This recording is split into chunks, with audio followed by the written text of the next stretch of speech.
নিয়ন্ত্রণ হারিয়ে রাস্তার পাশে খাদে উল্টে গেল বাসবোঝাই কন্টেনার। ঘটনায় চাঞ্চল্য এলাকায়। খড়িবাড়ির বাতাসি সংলগ্ন বলাইঝোড়া এলাকায় ৩২৭ নং জাতীয় সড়কের ঘটনা। জানা গেছে, গুয়াহাটি থেকে বাসবোঝাই করে উত্তরপ্রদেশ যাচ্ছিল কন্টেনারটি। এদিন সকালে বাতাসি সংলগ্ন এলাকায় জাতীয় সড়কে বড় বড় গর্ত থাকায় নিয়ন্ত্রণ হারিয়ে রাস্তার পাশে খাদে উল্টে যায় কন্টেনারটি। ঘটনা দেখতে পেয়ে স্থানীয়রা ছুটে এসে চালককে উদ্ধার করে এবং খবর পেয়ে ঘটনাস্থলে পৌঁছায় খড়িবাড়ি থানার পুলিশ। জাতীয় সড়কে অবস্থা বেহাল থাকায় প্রতিনিয়ত দুর্ঘটনা ঘটেছে বলে জানান স্থানীয়রা। যদিও ঘটনায় হতাহতের খবর নেই। অন্যদিকে বাতাসি রেল স্টেশন সংলগ্ন এলাকায় ৩২৭ নম্বর জাতীয় সড়কে একটি বালি বোঝাই ডাম্পার নিয়ন্ত্রণ হারিয়ে দুর্ঘটনা পড়ে। গাড়ির চাক্কা পাংচার হওয়ায় এই দুর্ঘটনা বলে স্থানীয় সূত্রে জানা গিয়েছে। গোটা ঘটনা খতিয়ে দেখছে খড়িবাড়ি থানার পুলিশ। क्या है इसमें बांस बम्बू कैसे हो गया आप? ये गड्ढा जो है यहाँ, ये इसमें क्या नाम है, गड्ढे बचाने के चक्कर में उधर चला गया गाड़ी। कब गिरा है? ये सुबह 5 बजे।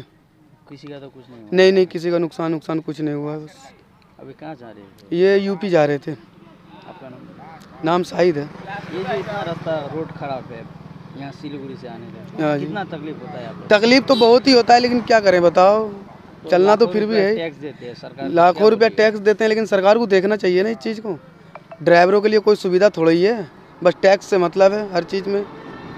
क्या नाम शाहिद है, शाहिद मोहम्मद शाहिद। মানে দাদা ওই যে গাড়ি রাস্তা খারাপ, ওই যে গাড়ি একটা পাল্টি হয়ে গেছে। অনেক ঘটনা হয়, প্রচুর, প্রায় মোটামুটি ডেলি ঘটনা হচ্ছে এখানে। এই যে দেখেন এখানে কত খালটা, কোনো পুলিশ প্রশাসন কিছু করতেছে না। এখন অবধি কতগুলো অ্যাক্সিডেন্ট হয়েছে? অনেক অনেক অনেক অনেক অনেক বাইকগুলো তো আরও বেশি হয়। কেউ মারাও গিয়েছে?